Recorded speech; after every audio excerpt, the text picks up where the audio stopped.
They told me that I'm a traitor to my own profession, that I should be fired, have my medical license taken away, that I should go back to my own country. My email got hacked. In a discussion forum for other doctors, someone took credit for Twitter bombing my account. Now, I didn't know if this was a good or bad thing, but then came the response. Too bad it wasn't a real bomb. I never thought that I would do something that would provoke this level of anger among other doctors. Becoming a doctor was my dream. I grew up in China, and my earliest memories are of being rushed to the hospital because I had such bad asthma that I was there nearly every week. I had this one doctor, Dr. Sam, who always took care of me. She was about the same age as my mother. She had this wild, curly hair, and she always wore these bright yellow flowery dresses. She was one of those doctors who, if you fell and you broke your arm, she'd ask you why you weren't laughing, because it's your humerus, get it? See, you'd grown, but she'd always make you feel better after having seen her. Well, we all have that childhood hero that we want to grow up to be just like, right? Well, I wanted to be just like Dr. Sam. When I was 8, my parents and I moved to the US, and ours became the typical immigrant narrative. My parents cleaned hotel rooms and washed dishes and pumped gas so that I could pursue my dream. Well, eventually, I learned enough English, and my parents were so happy the day that I got into medical school and took my oath of healing and service. But then one day, everything changed. My mother called me to tell me that she wasn't feeling well, that she had this cough that wouldn't go away, that she was short of breath and tired. Well, I knew that my mother was someone who never complained about anything. For her to tell me that something was the matter, I knew something had to be really wrong. And it was. We found out that she had stage 4 breast cancer, cancer that by then had spread to her lungs, her bones, and her brain. My mother was brave, though, and she had hope. She went through surgery and radiation and was on her 3rd round of chemotherapy when she lost her address book. She tried to look up her oncologist's phone number on the internet, and she found it. But she found something else, too. On several websites, he was listed as a highly paid speaker to a drug company, and in fact, often spoke on behalf of the same chemo regimen that he had prescribed her. She called me in a panic, and I didn't know what to believe.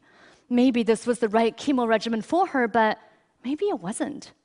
It made her scared, and it made her doubt. When it comes to medicine, having that trust is a must. And when that trust is gone, then all that's left is fear. There's another side to this fear. As a medical student, I was taking care of this 19-year-old who was biking back to his dorm when he got struck and run over by an SUV. He had 7 broken ribs, shattered hip bones, and he was bleeding inside his belly and inside his brain. Now imagine being his parents who flew in from Seattle 2,000 miles away to find their son in a coma. I mean, you'd want to find out what's going on with him, right?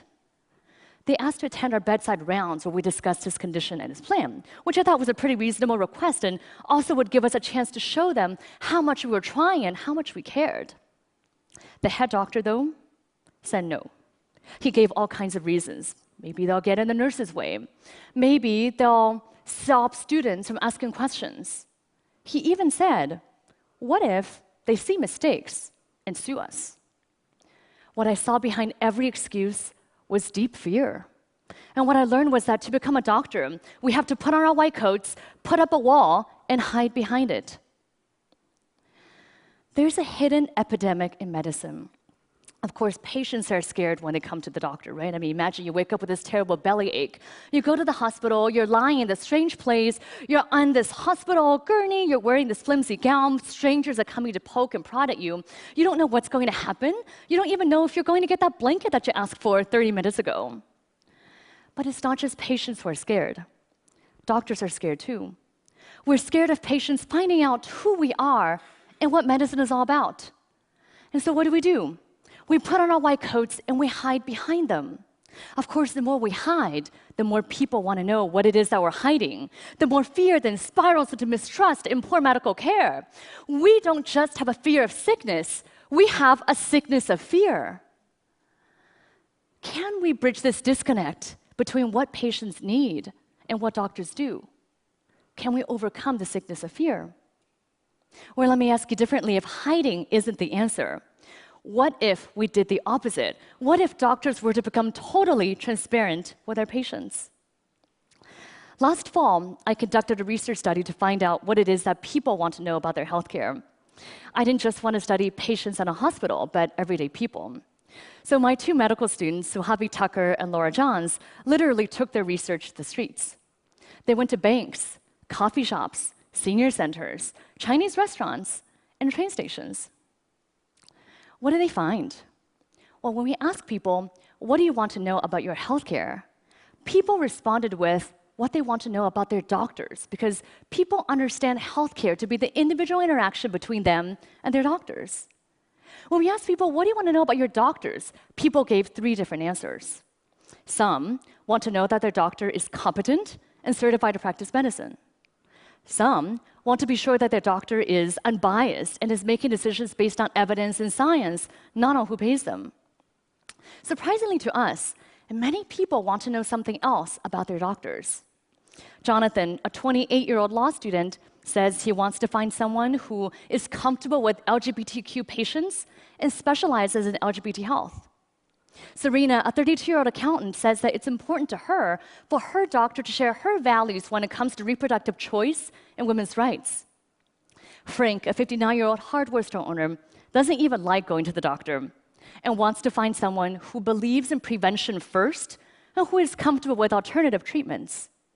One after another, our respondents told us that that doctor-patient relationship is a deeply intimate one, that to show their doctors their bodies and tell them their deepest secrets, they want to first understand their doctor's values. Just because doctors have to see every patient doesn't mean that patients have to see every doctor. People want to know about their doctors first so that they can make the informed choice. As a result of this, I formed a campaign, Who's My Doctor?, that calls for total transparency in medicine. Participating doctors voluntarily disclose on a public website not just information about where we went to medical school and what specialty we're in, but also our conflicts of interest. We go beyond the Government Sunshine Act about drug company affiliations, and we talk about how we're paid. Incentives matter. If you go to your doctor because of back pain, you might want to know that he's getting paid $5,000 to perform spine surgery versus $25 to refer you to see a physical therapist, or if he's getting paid the same thing, no matter what he recommends. Then we go one step further. We add our values when it comes to women's health, LGBT health, alternative medicine, preventive health, and end-of-life decisions. We pledge to our patients that we are here to serve you, so you have a right to know who we are. We believe that transparency can be the cure for fear. Well, I thought some doctors would sign on and others wouldn't, but I had no idea of the huge backlash that would ensue. Within 1 week of starting Who's My Doctor, Medscape's public forum and several online doctors' communities had thousands of posts about this topic. Here are a few. From a gastroenterologist in Portland, I devoted 12 years of my life to being a slave. I have loans and mortgages. I depend on lunches from drug companies to serve patients. Well, times may be hard for everyone, but try telling your patient making $35,000 a year to serve a family of 4 that you need the free lunch. From an orthopedic surgeon in Charlotte, I find it an invasion of my privacy to disclose where my income comes from. My patients don't disclose their incomes to me. But your patient's sources of income don't affect your health. From a psychiatrist in New York City, pretty soon we will have to disclose whether we prefer cats to dogs, what model of car we drive, and what toilet paper we use. Well, how you feel about Toyotas or Continental won't affect your patient's health, but your views on women's right to choose and preventive medicine and end-of-life decisions just might. And my favorite, from a Kansas City cardiologist, more government-mandated stuff? Dr. Wen needs to move back to her own country. Well, 2 pieces of good news. First of all, this is meant to be voluntary and not mandatory. And second of all, I'm American, and I'm already here.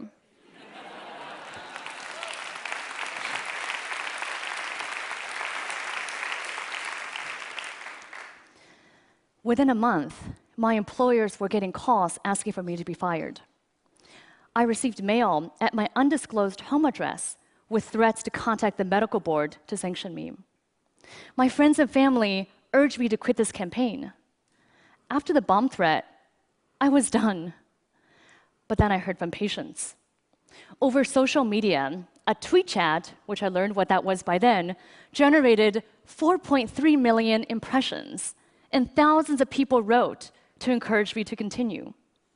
They wrote with things like, if doctors are doing something they're that ashamed of, they shouldn't be doing it. Elected officials have to disclose campaign contributions. Lawyers have to disclose conflicts of interest. Why shouldn't doctors? And finally, many people wrote and said, let us patients decide what's important when we're choosing a doctor. In our initial trial, over 300 doctors have taken the Total Transparency Pledge. What a crazy new idea, right? But actually, this is not that new of a concept at all. Remember Dr. Sam, my doctor in China with the goofy jokes and the wild hair? Well, she was my doctor, but she was also our neighbor who lived in the building across the street. I went to the same school as her daughter. My parents and I trusted her because we knew who she was and what she stood for, and she had no need to hide from us. Just one generation ago, this was the norm in the US as well. You knew that your family doctor was the father of 2 teenage boys, that he quit smoking a few years ago, that he says he's a regular churchgoer, but you see him twice a year, once on Easter and once when his mother-in-law comes to town. You knew what he was about, and he had no need to hide from you. But the sickness of fear has taken over, and patients suffer the consequences. I know this firsthand. My mother fought her cancer for 8 years. She was a planner, and she thought a lot about how she wanted to live and how she wanted to die. Not only did she sign advance directives, she wrote a 12-page document about how she had suffered enough, how it was time for her to go. One day when I was a resident physician, I got a call to say that she was in the intensive care unit. By the time I got there, she was about to be intubated and put on a breathing machine. But this is not what she wants, I said, and we have documents. The ICU doctor looked at me in the eye, pointed at my then 16-year-old sister and said, do you remember when you were that age? How would you have liked to grow up without your mother? Her oncologist was there too and said, this is your mother. Can you really face yourself for the rest of your life if you don't do everything for her? I knew my mother so well. I understood what her directives meant so well. And I was a physician. That was the single hardest decision I ever made, to let her die in peace. And I carry those words of those doctors with me every single day. We can bridge the disconnect between what doctors do and what patients need. We can get there because we've been there before, and we know that transparency gets us to that trust. Research has shown us that openness also helps doctors, that having open medical records, being willing to talk about medical errors will increase patient trust, improve health outcomes, and reduce malpractice. That openness, that trust, is only going to be more important as we move from the infectious to the behavioral model of disease. Bacteria may not care so much about trust and intimacy, but for people to tackle the hard lifestyle choices, to address issues like smoking cessation, blood pressure management, and diabetes control, what that requires us to establish trust. Here's what other transparent doctors have said. Brandon Combs, an internist in Denver. This has brought me closer to my patients. The type of relationship I've developed, that's why I entered medicine. Aaron Stupple, an internist in Denver. I tell my patients that I am totally open with them. I don't hide anything from them. This is me. Now tell me about you. We're in this together. Mei Nguyen, a family physician in Houston. My colleagues are astounded by what I'm doing. They ask me how I could be so brave. I said, I'm not being brave. It's my job. I leave you today with a final thought. Being totally transparent is scary. You feel naked, exposed, and vulnerable. But that vulnerability, that humility, it can be an extraordinary benefit to the practice of medicine. When doctors are willing to step off our pedestals, take off our white coats, and show our patients who we are and what medicine is all about. That's when we begin to overcome the sickness of fear. That's when we establish trust. That's when we change the paradigm of medicine from one of secrecy and hiding to one that is fully open and engaged for our patients. Thank you.